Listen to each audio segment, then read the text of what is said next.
Hi everyone, I hope all of you are doing well. So in this session, I'm going to share with you the Cap Round 1 strategy. So how do you go about filling your option form for the Cap Round 1? Now the registration for Cap Round 1 has already started. So it is going to end on the 28th July. So you'll be able to find this notice on the CAP website, on the CET Cell website. They have not given this in the important dates section, which is a miss from their end, but there's a separate notice in which there's an announcement of each of the rounds as to when it is going to be conducted. Now, if you see the particular says online submission and confirmation of option form of Cap Round 1 through candidate login, which means that anybody who wants to participate in Cap Round 1, you have to log into your account, and from there you will be able to submit the preferences. This is going to happen from 26 July to 28 July. And then there will be a display of the provisional allotment of Cap Round 1. Meaning on 31st July, you will be able to see which option has been assigned to you. Right? So this is a centralized admission process wherein through a singular form, you will be able to put multiple options, and the CET cell, using the logic that they follow, they will make an assignment to you, and then you will have to decide whether you want to accept the particular option that has been given to you or you want to participate in subsequent rounds. Now, for each of the rounds, there are some things that you have to keep in mind with respect to how you should be going about putting your option preferences.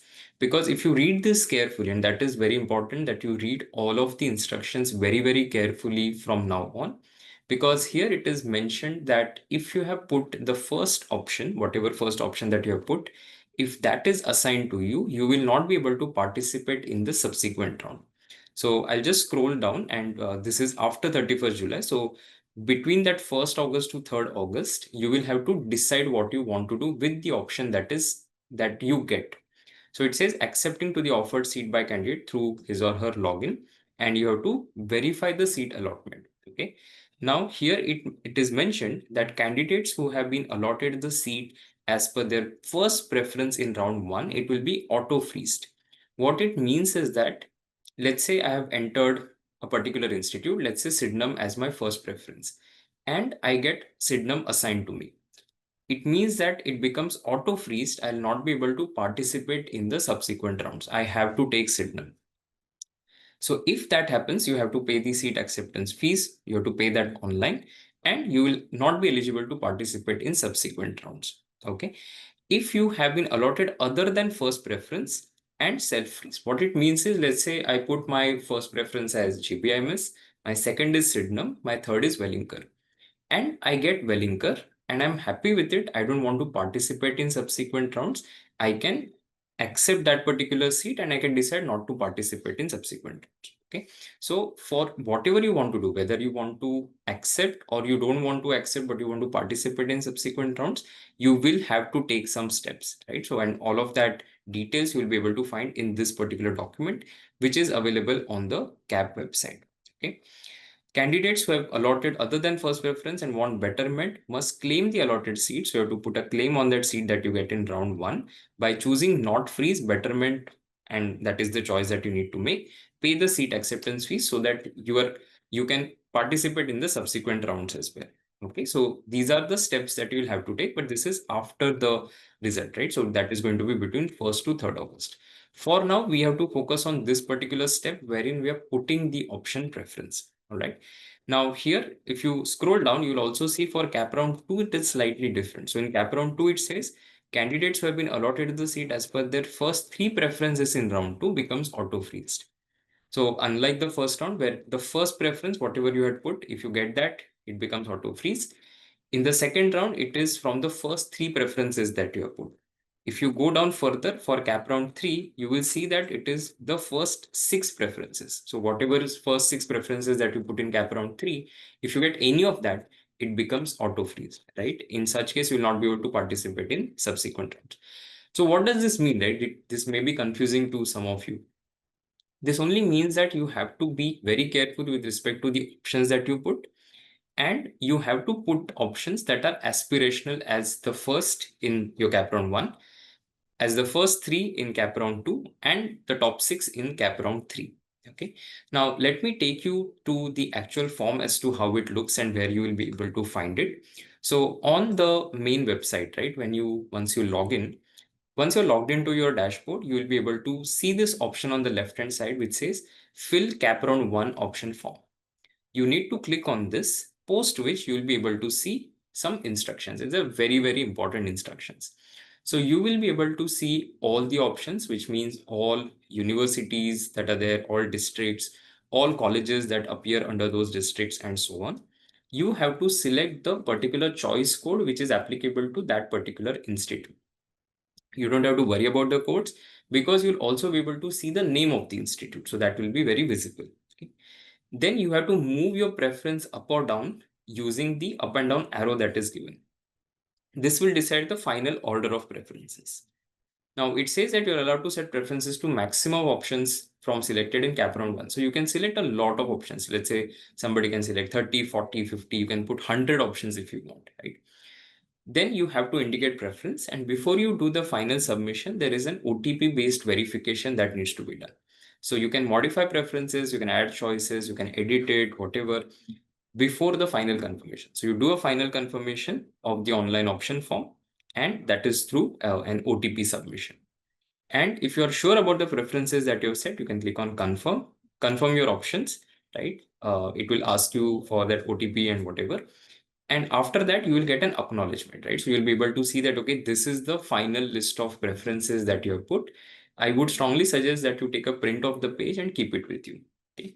Now, how does the form actually look? So it will look something like this. Firstly, it will show you the merit number. So it will tell you your All India General Merit Number, State General Merit Number, University Merit List. If you are from a category, it will also show you your category merit list number, etc. Right?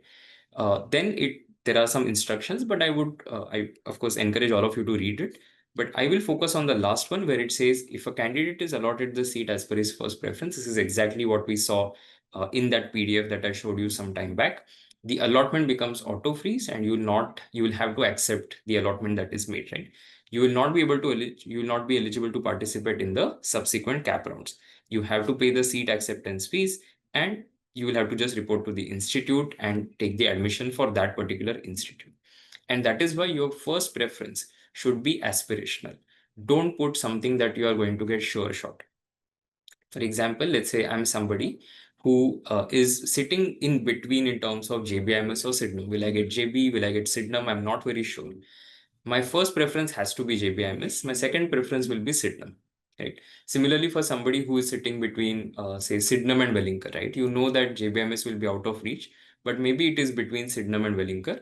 Put Sydenham as the first preference, put Wellinger as the second preference, right? Because if you put anything, let's say Wellinger or something which is lower than that as your first preference, obviously you will get that particular college assigned to you. Okay, so don't make that mistake.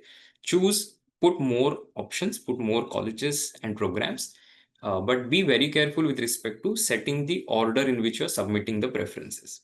Okay. All right. Moving on to the form, how it will look further. So you will be able to select the courses. Make sure that you select all courses here. Okay. You don't have to choose any particular thing. So I would select everything. Don't have to be particular unless you know that, okay, there are some programs that I don't want to do. Anyway, most of the programs follow the university structure wherein you can study whatever you want in terms of elective. Rather than elective, I would say the specialization that happens in the second year. But there are some dedicated programs. If you want, you can always remove it on the next page. So need not worry too much. But to be safe, I would just select everything so that it shows me more program options eventually. So select all here. No need to be choosy and say, okay, these are the only ones that I want to do. Select everything. Then it will also ask you to put institute type and university selection. Okay, so institute type, you select everything: autonomous, non-autonomous, minority, non-minority, select everything. Even for universities, you can select everything. Now, somebody may say, okay, I'm definitely not going to go to certain colleges or universities. In that case, you can remove it. But this is just for filtering for the next page. So you can select everything here, but you will still have option on the next page to decide which colleges you want to eventually apply to. Okay. But again, if somebody wants to be very particular, I'm going to be only in Pune, for example, just select the ones in Pune and you're good to go. You can do that way also. But I would suggest that you select everything. Once you're done with this, you will also see district selection. So this is all of this is just filtering. You can select whichever district where you want to be, right? Otherwise, I would just safely say put everything and then move to the next page. On the next page, it will ask you the program selection. This is very, very crucial. So against every choice code or the institute name is also given, the course name is given, the university is given. So it will show you all the places where you are eligible. Okay. You will be able to see a checkbox in each of those rows and you have to click on that checkbox. Okay. So let's say if I want to select the first four, what I'll do is I will put a tick in each of the checkboxes and then I will move to the next step. Okay, so you will also be able to do Control F on this page, search for the particular college or the institute name, the choice code that you're looking at, and then select that. Once you have made the selection, so let's say I put 10 selections on this page, I will click on Submit and go to the next page. Now on the next page, you will be able to decide the preference order. So for example, here I have selected all of these colleges where I want to apply. Okay. Now what I will have to do is there are two arrows on the right hand side. There's up and down. Using this, so I can click on, let's say I click on MET here and I click the up arrow, it will basically move upwards. So here I have to do the ordering of the preferences that I have put. Needless to say, I'm repeating this, but the first preference has to be aspirational preference. So you put something which you know that either you have a fighting shot at it or it is something that may be a little difficult for you to reach. Of course, for those of you who are very certain of JB, obviously you'll put JBIMS because you know that that is the first preference that you're looking at. But for somebody who is, let's say, sitting borderline between a JB Sydenham, the first preference becomes JB. For somebody who is sitting, say, borderline between Sydenham and Wellinger, I would still put JB as my first preference, Sydenham as my second, Wellinger as my third. Okay, so be strategic about how you are going ahead with this ordering. Now, where do you find which colleges you can potentially get? There are two places where you can find it. One is, of course, the IMS B School zone. So let me take you there. And I'm sure all of you have seen this earlier, but on the B School zone, at least for some of the top colleges, we have put the rank and the percentile cutoff, which gives you an idea of what can potentially happen. So here, for example, what I've done is I've selected there are filters that you can use. So I've selected open for the state seat. So the state category and open, right? So all of the colleges where you have this data, you will be able to see, okay, so we have again selected only some of the top B schools. You'll be able to see the rank and the percentile cutoff, right? So I can see, okay, fine, COEP Technological University, Business Analytics course, open state closed at 98.8 in round one. Now, if I know that, okay, I have higher than this, I know that I have a fair shot at it. So you'll be able to see for some of the top colleges here, we have gone till DY Patil Pimpri. But now if you think that, okay, beyond these colleges, so I have a score which is less than this, or my rank is beyond the ranks that I see here, go to the CET Cell website. And on the website, you will be able to see in the CAP website, you will be able to download last year's CAP round 1, 2, 3 cutoffs for both Maharashtra state seats and all India seats. Using that, you will be able to figure out which colleges I should put in. Okay. So you have some time before you can do this. It's going to be the end of day for 28 July. Make sure that you do your submission prior to that. Go to the final confirmation page because when I showed you the slides, of course, I have not gone to the final page because this is a student login. I, of course, don't want to risk it. But what you need to do is after this step, you click on save and proceed. It will show you all the options that you have put in that preference order, and you have to do the OTP based confirmation. Once you're done with that, you have the receipt come acknowledgement, which is a proof that you have submitted your options for CAP round 1. So follow the process very carefully, read the instructions. I hope the video has helped, and if you have any questions, then let me know. Thank you so much for watching. Wish all of you all the best. Bye.